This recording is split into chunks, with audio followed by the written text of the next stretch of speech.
Hey, so this is Talia Longchamp with Spirited by Thalia, and I wanted to talk a bit today about what I do. So, I am a shaman, and with my perspective and with my abilities or gifts, I would say, I pull from the pregnant void, to offer information and insights and guidance and to help heal, etc., to whomever it is that is coming to me or whoever it is that I see and pick up from when I'm out and about. Sometimes it happens naturally. It'll be someone that I start a conversation, like we just start a conversation naturally, and it ends up being someone who our higher selves connected us for a specific purpose. So what I do is help with past, present, and future. And sorry for the sneezes. Um, I just see where you've been, see where you are now, and see where you're going, where you want to go, and what could possibly be in your way. For example, I do light and shadow work. Light work, in my description, is anything that is already seen. The light is already shed on it, the obvious stuff about your life, the obvious stuff about what you notice or recognize about either your patterns, the people who are in your life, people who are out of your life, what you notice about what is in your way already, or what is not in your way. Positive things about you, positive attributes. It's not all negative stuff. It's not all doom and gloom. It's definitely, you know, how I work is definitely in the light, but I do also go to the shadow. And so the shadow is the subconscious mind, the subconscious of the individual, the subconscious of myself included, because all readings are for both the reader and the person coming to for a reading, coming to the reader for a reading. So it's a co-collaborative or a co-collaborative experience. So readings that I do is not just for the person. It's not just me, bestowing my gifts upon you. It's for me as well, because there's something that I'm learning too about whatever it is that goes on between me and the individual or the individuals. So with shadow work, which I guess I'll start with because it sounds the most spooky and is not really talked about much, is whatever is in the subconscious mind of the collective, subconscious mind of myself, the individual, the individuals, things that may not be so obvious. For example, if you're in a toxic relationship with someone, you want to get out of it, but you feel like you can't. There's a reason for that. And maybe the reason is you find it a little sexy that there's so much drama and complexity to your relationship, and that there's some kind of bond that holds the both of you together, and you both don't know what it is. It's not good for you, it's bad for you, but why does it feel so good, and why, if it's so bad for you, can't you get out, or can the other person get out? And I talk about karmic relationships, soulmates, twin flames, because they all have a role to play. And going back to the shadow elements of relationships and toxic relationships, maybe you find it sexy. Maybe it's something you don't want to admit to yourself, but maybe you think it's attractive that you have a bond with someone that no one else understands. You don't want anyone else to understand. And that could be because of something that maybe happened in your childhood or in your past where someone disrespected you.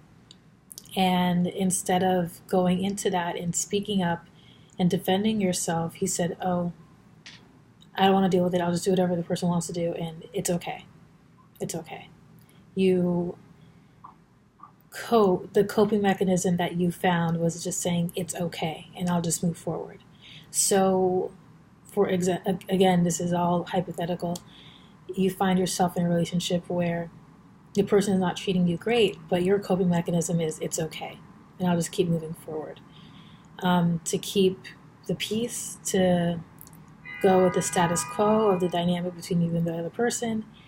And it's okay became Well, it's sexy. If we can't be apart from one another, there's a reason, and that means we must stay together, and that's not necessarily the truth. So that it's okay from your childhood or some place in your past is what needs to be healed. From it's okay to know that's not okay, I deserve better. I love and like myself too much to put up with bullshit. But you didn't learn that then. You learned to cope. And then coping wasn't enough. You told yourself a story to put on top of the coping mechanism so that you can function within whatever systematic situation that you find yourself in. In this case being a relationship, it could be a relationship with your boss, it could be a relationship with your friends, it could be a lover, it could be your parents, your family members, anyone. So that's just a light example of going into the subconscious mind and pulling out what it is and what happened, because everything repeats itself. That's the beauty of us, and that's the beauty of nature. There's a pattern. There's a pattern in nature itself, and it's all communicating to one another. What works, what doesn't work, what dies, what has to be reborn, etc. And the things that are bad for you will keep having everything has a death and rebirth cycle. And especially the things that are bad for you is going to keep having a death cycle, a death cycle, a death cycle, until it sheds, until it gets rid of you, until it rids itself of you completely, so that you can be. Imagine yourself as a garden, and there are flowers growing. There are beautiful, bountiful flowers and plants growing. It's very nourished, but then there's something that has rotted, and now that rot is going to, underneath, right, the subconscious mind, spread toxins and poison into the things that are healthy, that are going well, the rest of your life, right? Because the bountiful flowers and plants and fruit that are growing from underneath, because of that one root or that one plant that died, that you didn't get rid of, that is now turning into poison, is going to ruin everything else that's going good in your life. It died. So what happens when something dies in your garden? You have to pull it from the root and get rid of it, so that you can plant a healthy seed in that section, so that everything else can flow beautifully. And that's the way that nature works. It uses everything. It eats everything. It ingests everything, so that all parts of it can be used to grow. Now, when I say all parts can be used to grow, and still I'm talking about what I do. Right now, this is me explaining exactly what I do for people, using hypotheticals. You want to use that experience to help you understand, grow your consciousness, grow your awareness, grow your intuition, grow your instincts, so that not only does it not happen again, but so that you can help another person. Because we are here not just for ourselves, but for each other. But we can only help the next person when we work on ourselves first, right? So when I say Mother Nature uses everything that's dead and that's alive, you use that experience that has now died to help you gain wisdom for yourself, so that you can keep your garden fresh, and for the next person who may have found themselves in a similar situation that you have found yourself in. And that is a collective experience. That is a co-collaborative, a co-creative experience, right? We are having a co-creative experience with each other at all times, and that is the pattern of Mother Nature. That is the pattern of us. Nothing goes wasted. It is not enough for you to just know things for yourself. You know them for yourself, and then you help the next person. And that's how you make it make sense. That's how you gain something from something else that may have not worked out, or something that did work out. You can still obviously use something positive for yourself and for the next person. And that's how you feel, right? Because we're all afraid of what happens when we get rid of toxic relationships. We're all afraid of what happens when we heal, because now we don't have that pain as a comfort anymore. We don't have that void as someplace we go to hide, so we don't have to deal with anything else. But now we're making it make sense. We're using everything from our experience to make us wholly who we are and to grow into our highest selves. So when I'm talking about shadow work, that is what I'm talking about. Let me see your garden. What is beneficial to what is growing and what is not, and what can we do about it? Where have you been? Where are you now? Where do you want to go? And how do you want to get there? Do you want to get there the hard way? And see what happens when you let toxicity spread and let poison spread? Or do you want to see how it would be if you have a little discomfort with having the emptiness of whatever relationship is, but making it make sense and planting a more positive, conducive seed for you in that space? The choice is yours. But I think when I do readings with people, it's a lot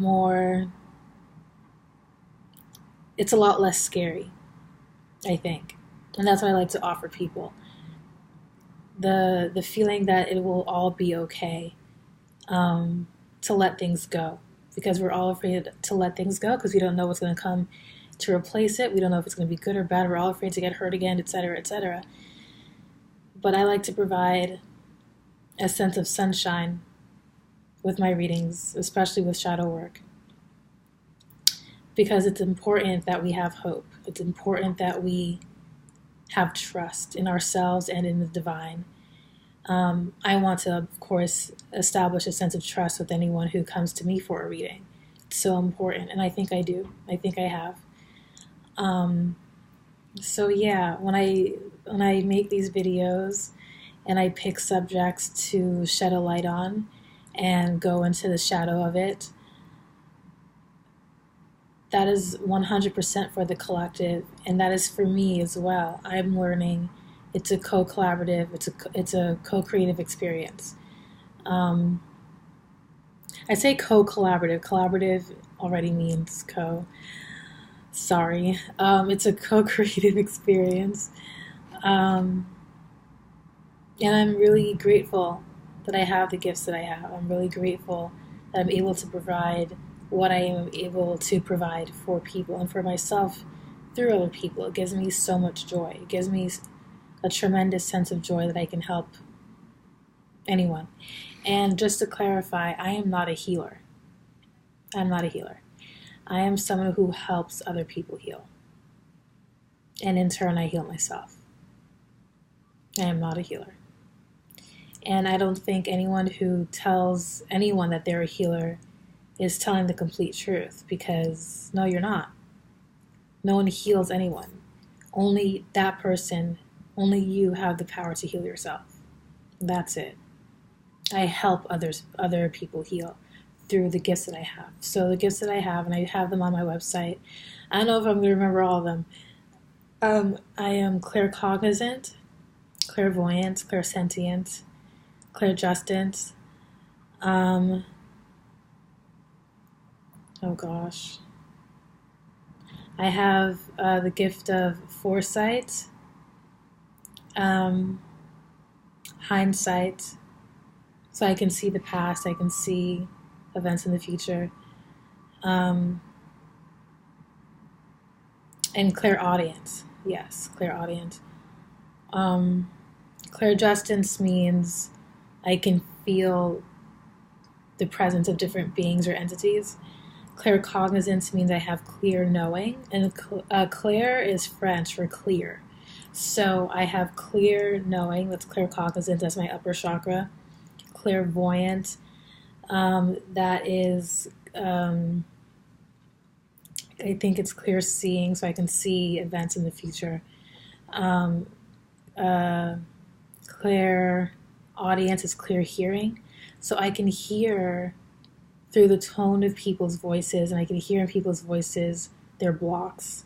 I can get information from what I hear in people's voices, how they speak, what they speak about, their pauses, their pregnant silences, right?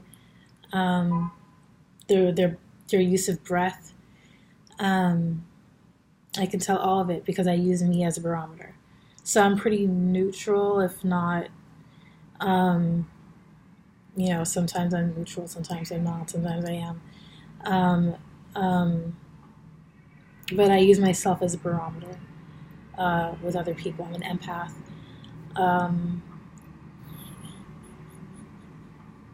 Yeah, I wrote them all down. I don't go around with a list of my resume of the gifts that I have, whatever.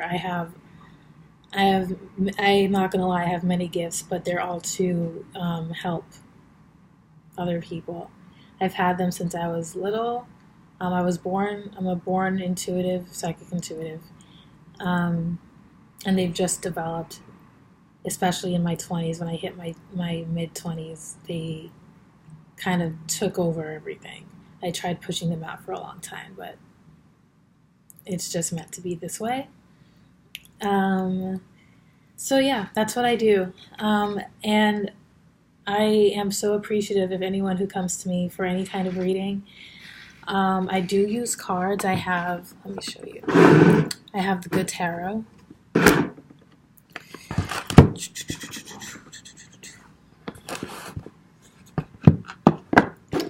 So I have 2 decks that I work with.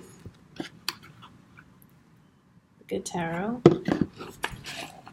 It's these right here. These are beautiful. I don't know if you can see. Very pretty, artistic decks. So these I usually pull just one card, right? And I can intuit these, but it comes with a book that comes with the mantra. And I think the mantra that the book provides is usually very helpful for the individual because it's not just coming from me.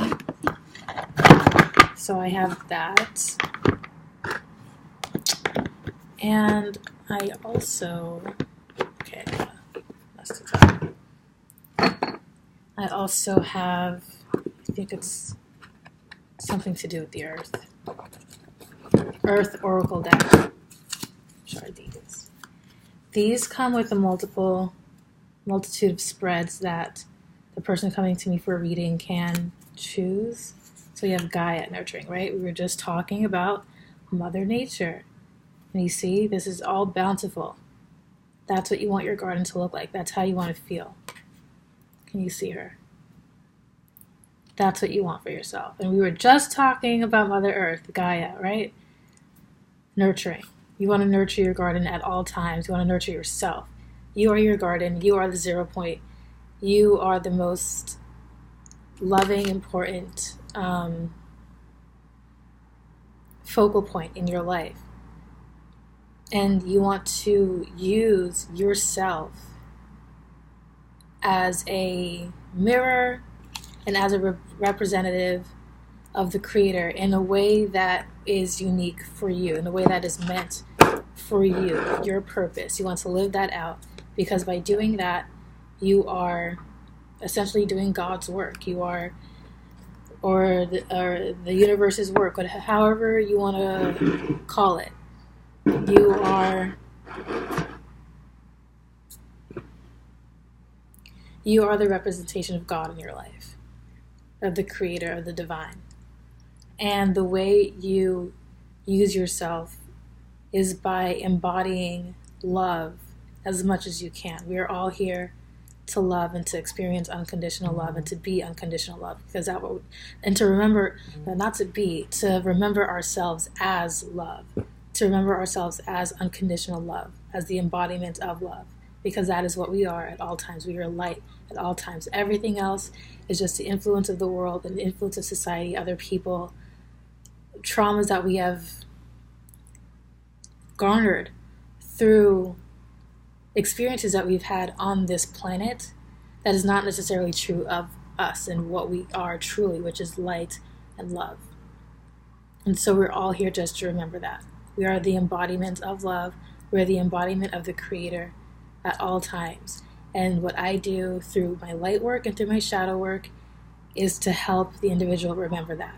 Light work is everything that is apparent, that is clear, you know it, it is obvious, you can see it, you can call it out like that. And we're just like, okay, and you're ready to shed it, you're ready to let it go. Or you see it and you want it to stay because it's positive and it's loving. You're grateful, whatever it is, you're grateful. Nothing is in your way in that section or mode of your life. It's not all negative. We can talk about everything that's positive and how to keep it that way for you, and whatever else maybe could get in your way and how to prevent it, right? And anything you can think of, nothing is off limits, nothing is off topic, nothing, there's not a single subject or topic I will not discuss with anyone who comes to me. However, I will make sure that I take it upon myself to recognize when someone may need a therapist or psychological help, and I will direct you in that direction if I feel like it is not my place or if it is not my arena to tap into, because this is real work, this is hard work, this is not for the faint of heart. And so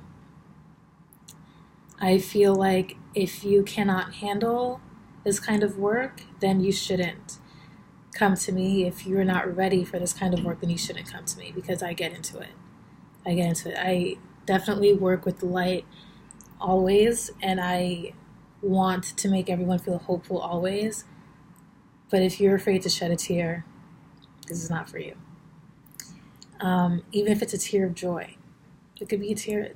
It's mostly tears of joy, trust. But even that can be scary. Feeling that much love and feeling that much hope, feeling so much hope and so much love and so much just release is scary too. So again, this may not be for you, and that's totally okay. I'm not for everyone, but I am for everyone.